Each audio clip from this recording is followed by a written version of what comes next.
tudo bem com vocês? Aqui é a professora Gabriele, professora de vocês de práticas experimentais. E eu tô gravando essa aula, uma segunda aula prática que nós teremos, para mostrar como que foi a descoberta da célula, tá? Aqui eu vou tentar reproduzir um pouco para vocês o que foi usado, né, pelo cientista Robert Hooke, é um inglês, que foi quem descobriu a célula. E o que é que ele usou, tá, gente? Ele usou isso aqui, vocês já devem ter visto que são rolhas, que usa para fechar vinho, né? E ele cortou com algum equipamento, tá? Não sei o que ele usou, mas eu, para reproduzir aqui para vocês, usei uma gilete. Ele usou alguma coisa da época, tá? E cortou essas laminazinhas fininhas, mais finas possível. Até eu vi que caiu aqui. Eu não consegui cortar tão fininho assim, mas ele cortou mais fino que ele conseguiu, deu bastante trabalho. E olhou isso no microscópio, tá? Aqui eu tenho um microscópio que eu comprei na internet, que por incrível que pareça, apesar de ser atual, tem um alcance menor do que o que ele usou. Esse aqui tem um alcance que eu tô usando aqui, deixa eu ver, eu acho que é de 70 vezes, tá? Multiplica isso aqui por esse aqui, isso é minha filha. Mas ele aumentou 270 vezes e fez o desenho do que ele conseguiu ver, tá? Que é isso que eu vou tentar mostrar pra vocês agora. Licença, princesinha. Sim. Aqui a gente vai dar um microscópio. Princesa. O que tá vendo aí? São as células, são as bolinhas. Pronto, gente, isso aí foi mais ou menos o que ele viu. Eu vou mostrar nas fotos pra vocês, tá? No desenho que ele fez. E vou tirar fotos pra mostrar o que eu consegui aqui, tá certo? Vocês estão vendo mais ou menos esses buraquinhos. São buracos mesmo, de onde vem a palavra célula, que quer dizer, uma cavidade com um buraquinho, tá?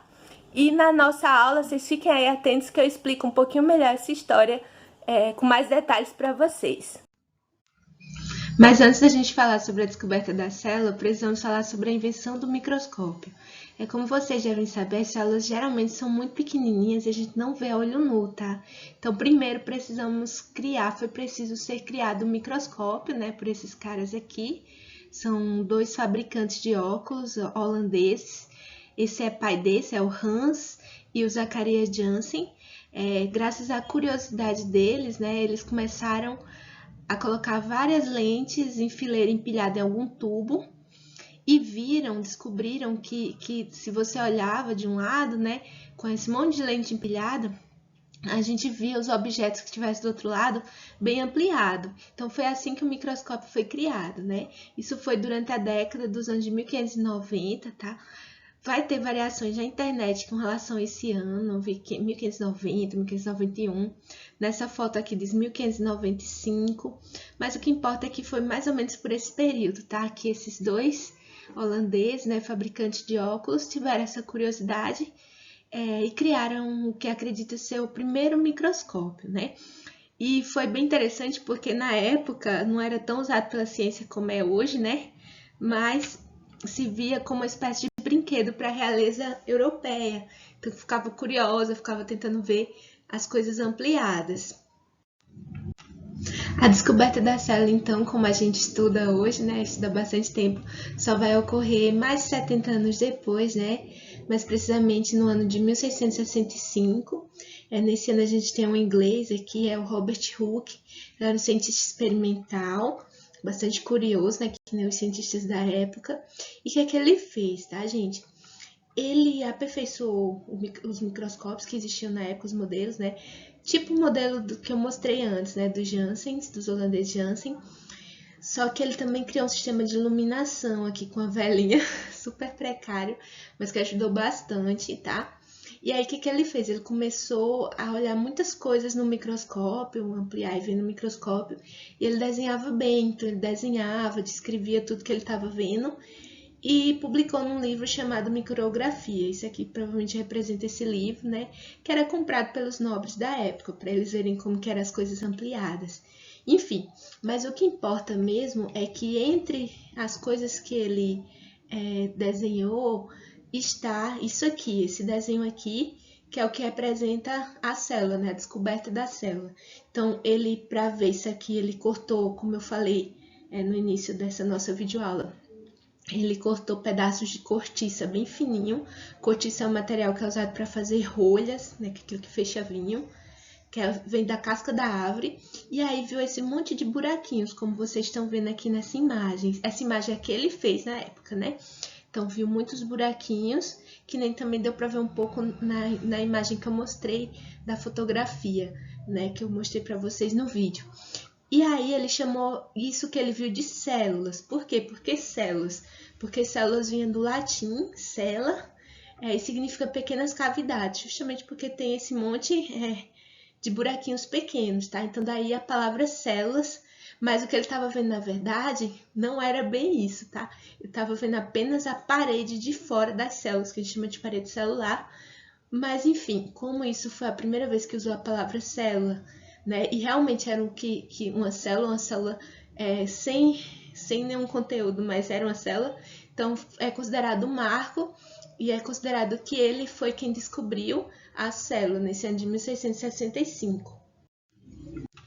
Aqui então está o livro Micrografia, a capa do livro, né, de Robert Hooke, de 1665. E tem vários desenhos, né? Como vocês podem ver, ele desenhou muitas coisas, escreveu muitas coisas, como esta pulga aqui enorme, né? Um piolho, isso é um piolho segurando um cabelo, um fio de cabelo. Aqui é uma folha de urtiga, enfim, ele desenhou muitas coisas. Mas, entre esse tanto de coisa que ele desenhou, o que importa mais, assim, para nós, para a ciência, é isso aqui, é o marco da célula, tá? Esse desenho que eu já mostrei para vocês, que foi feito com base em fatias fininhas de cortiça que ele olhou no microscópio, tá? Que ele desenhou a planta, eu não sei se ele cortou a partir diretamente da planta ou de uma rolha de vinho, que nem eu fiz, mas o desenho é a mesma coisa, é um material vegetal, né? E ele viu apenas as paredes celulares, por isso que ele chamou de célula, porque ele viu os buraquinhos, as pequenas cavidades, né? E fica aqui o que ele de fato desenhou, é a parede celular, né, desse material.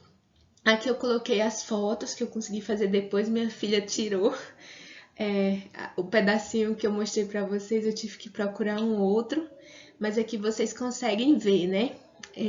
Esses buraquinhos que vocês estão vendo, ó, como se parece aqui com o do desenho do Hooke. São as células, cada buraquinho desse é uma célula. Ó, o formato até tá bem parecido com essa aqui, dessa imagem, não tanto dessa, mas tá mais dessa imagem aqui que ele fez, que a gente consegue ver esses buraquinhos, né? Na verdade, ele, nessa formato aqui, que seria um corte mesmo transversal, a gente consegue ver que são meio que hexagonais as células, tem um formato meio parecido de favo de mel, né? Então isso é bem interessante. Aqui é um corte já um pouquinho diferente, que foi o que eu consegui obter aqui. E aqui no vídeo eu falei que eu não sabia bem qual era o aumento, mas eu olhei melhor depois para mostrar para vocês.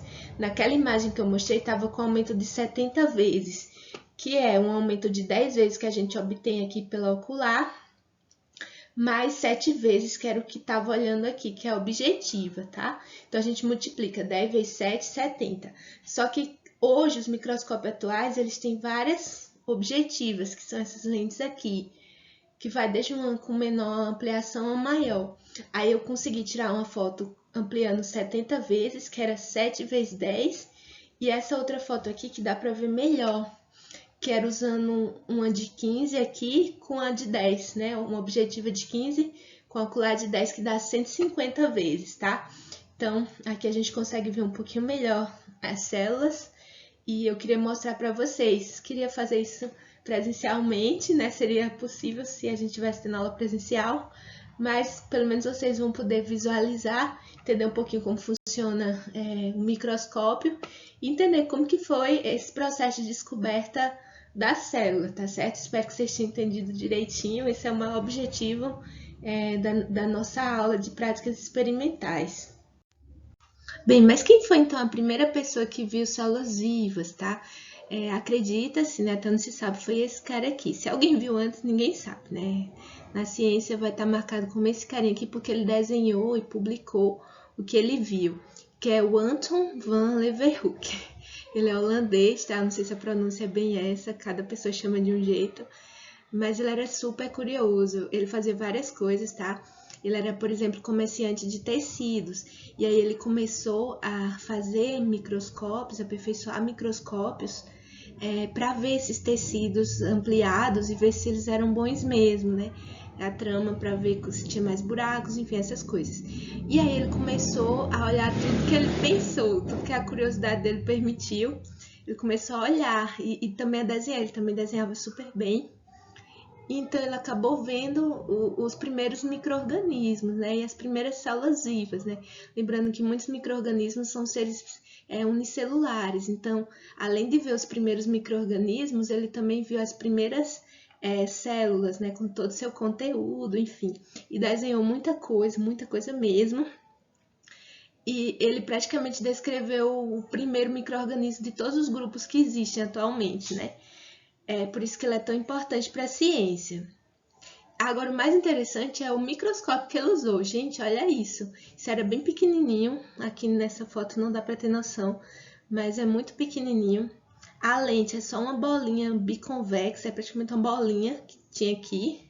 Vocês veem aqui uma bolinha. Isso aqui seria a lente. Ele colocava o material que queria ver aqui e olhava perto do olho dele, aproximava isso do olho.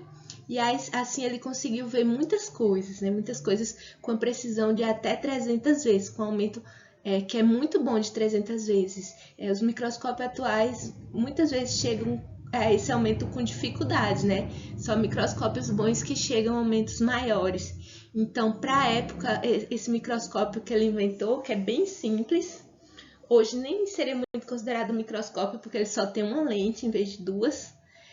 Mas ele conseguiu ver muitas coisas, tá? Aqui a gente tem algumas das coisas que ele viu. Aqui vocês conseguem ver melhor qual que era o tamanho do microscópio. Ó, ele olhando pertinho do olho dele, ele usava alguma luz para facilitar. Aqui tá uma vela, mas eu vi na internet muitas vezes ia no sol mesmo, era melhor. Mas aqui é só para demonstrar como que ele chegava nesses desenhos, né? E aqui tem algumas das coisas que ele desenhou. Esses aqui, tirando esse aqui, são desenhos que ele mesmo fez. Por exemplo, ele viu os primeiros procariontes, as primeiras bactérias, tá? Que estavam na própria lente dele. Então, ele via como que elas andavam e descrevia o formato e o movimento dessas bactérias. Essa figura aqui, tá? Ele também era muito curioso, ele olhou espermatozoide de humano, né? De sapo, de inseto. Inseto, não sei como ele conseguiu, e chegou a esses vários formatos aqui de espermatozoides. Ele olhava muita coisa de água, não sei se aqui eu acredito que é água doce, mas também água salgada, imagino. Você pegava a água e estava parada nos cantos e olhava, e aí ele viu muitas coisas que ele chamou de animálculos, animálculos, né, em português, aqui seria em latim. Que realmente alguns são protozoários. Muitos aqui hoje a gente entende que são protozoários, alguns como esse aqui, que é tipo um verme, seria de fato um animal, mas um animal que a gente só consegue ver no microscópio, tá? Então ele viu muitas coisas diferentes. Outra coisa, ele viu, esse desenho não é dele, tá? Eu não achei, mas ele viu essa Giardia lamblia, que é um protozoário intestinal, que causa giardíase. Então ele olhou as próprias fezes dele, fez um parasitológico com as próprias fezes dele e achou a Giardia lamblia. Ele também desenhou sangue, desenhou fibras musculares, um monte de coisa que vocês pensarem, esse cara, o Leeuwenhoek, desenhou e descreveu com os desenhos muito bons, excelentes para a época, graças a esse microscópio que ele mesmo inventou. Bem, então os estudos sobre as células continuaram, né, a partir do Leeuwenhoek, que foi entre 1670 e 1680. Os estudos continuaram, né, nos próximos séculos e continuam até hoje, né? E mais tarde, pouco mais tarde, foi possível verificar ainda a presença de núcleo e citoplasma, tá? Então, com os microscópios da época, dava para ver fotos tipo essa de células, né? Então, a gente conseguia ver o núcleo. Aqui tá bem fácil de visualizar, porque tá usando um corante que cora nessa corzinha roxa o núcleo, né? E o citoplasma tá corado em rosa, né? Só que a membrana plasmática aqui até parece que a gente vê, mas não é bem a membrana isso que a gente tá vendo, tá? A membrana plasmática ela só foi descoberta e compreendida muito depois com a invenção de microscópios muito mais potentes, né? Principalmente o microscópio eletrônico, né? Então, foi bem depois que foi compreendido melhor a questão da estrutura da célula. Por fim, chegando na retinha final da nossa videoaula, vamos falar da teoria celular, tá? Celular, gente, não pensem em aparelho celular. Celular tem a ver com célula, tá? Então, a teoria que envolve as células. Que foi uma teoria que foi formulada no século XIX. O século XIX é entre os anos de 1801 e 1900, né? A partir das conclusões de 3 alemães, que eu vou mostrar aqui para vocês. O primeiro deles foi Matthias Schleiden. Matthias Schleiden, ele era advogado, ele trabalhou com advocacia, mas ele ficou muito deprimido e largou isso para virar cientista, mais precisamente botânico. Então, ele estudava as plantas, né? Olhava cortes de plantas no microscópio e que ele percebeu que todas as plantas que ele olhava eram formadas por células, tá? Isso aqui não foi ele que tirou essa foto, mas aqui cada tipo, quadradinho desses é uma célula de planta, tá? Mais ou menos o que a gente viu lá na rolha, só que a rolha não tem um conteúdo dentro, tá? O buraquinho aqui não. Vocês conseguem ver que cada célulazinha tem um líquido, tem um conteúdo aqui, que na verdade é o citoplasma, tá? Então, ele viu que as células que as plantas eram constituídas por células. Então, ele afirmou isso, mais precisamente no ano de 1838. Então, ele concluiu que toda planta é formada por célula. Da mesma época do Slade, né, mesma épocazinha, a gente vai ter o Theodor Schwann. Era outro pesquisador alemão, né, que trabalhava, na verdade ele era um médico, só que ele estudou muitos os animais, ele olhava tecidos de animais no microscópio, e ele teve a mesma conclusão do Matthias Schleiden, só que para os animais. Ele viu que os animais, tudo que ele olhava, as lâminas, eram constituídos por células, tá? Ele estudou principalmente células nervosas, como essas aqui que vocês estão vendo, né, que é um neurônio, é uma célula nervosa, e as células musculares. Inclusive, um tipo de célula, até hoje, tem o nome dele, que é as células de Schwann. São essas células aqui que estão representadas em amarelo, que estão envolvendo essa partezinha do neurônio. Então, ele estudou bastante as células nervosas e chegou à mesma conclusão que o Schleiden, no ano de 1839, um ano depois, concluindo de forma independente que os animais também seriam formados, também seriam constituídos por células. Então, depois dessas conclusões de Schleiden e Schwann, ficou bem claro que tanto as plantas, né, como os animais, isso foi estendido para todos os seres vivos, de fato deveriam ser formados por células.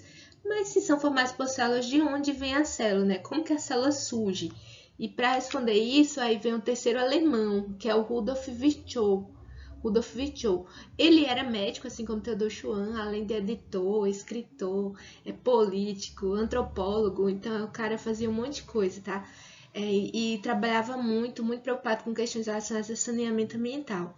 Mas dentro da questão científica, ele explicou essa questão das células e falou assim, que hoje a gente sabe que é verdade, mesmo sem compreender a questão da divisão celular. Na época não se sabia como que era, mas ele falou essa frase que ficou bem conhecida, que é omni cellula ex cellula, que significaria mais ou menos que toda célula vem de outra célula, tá? Então, a célula não surge do nada.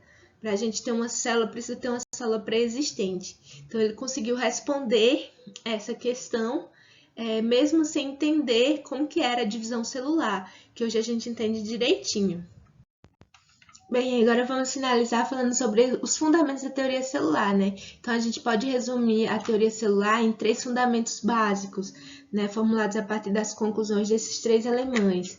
O primeiro é que todo ser vivo é formado por célula ou células. Eu botei o S aqui porque se sabe que pode ser uma célula só, no caso dos unicelulares, ou 2 ou mais, no caso dos multicelulares, tá? Só tem uma exceção para isso aqui, que na época não se sabia, mas hoje se entende que são os vírus, tá? Os seres vivos, os vírus, perdão, geralmente vão ser considerados seres vivos, né? Eles fazem um estrago, inclusive, né? Causam doenças, são parasitas. E são seres vivos, mas mesmo assim eles não são formados por células, tá? Seria uma exceção à teoria celular. A outra conclusão é que a célula é a menor unidade morfológica. Morfológica tem a ver com forma, tá? Então, que dá forma, e funcional, ou seja, que tem função dos seres vivos. Então, a célula, ela funciona meio que independentemente, tá? Mesmo em seres multicelulares, ela é uma coisinha viva, que tem estruturas dentro dela, que tem uma forma, que tem funções. Então, ela é considerada a menor unidade morfológica e funcional dos seres vivos. E a terceira, que é com base no que Rudolf Virchow falou, é que uma célula só pode ser proveniente de outra célula, então ela não surge do nada, tá? Então, isso são as bases da teoria celular. Então, muito obrigada a todos vocês aí que assistiram essa videoaula até aqui. Eu coloquei essa imagem aqui que tem um resumo do nosso conteúdo para se vocês quiserem dar uma olhadinha. Espero que vocês tenham curtido a aula, apertem em curtir para valorizar o canal. Bons estudos, fiquem com Deus, tchau, tchau!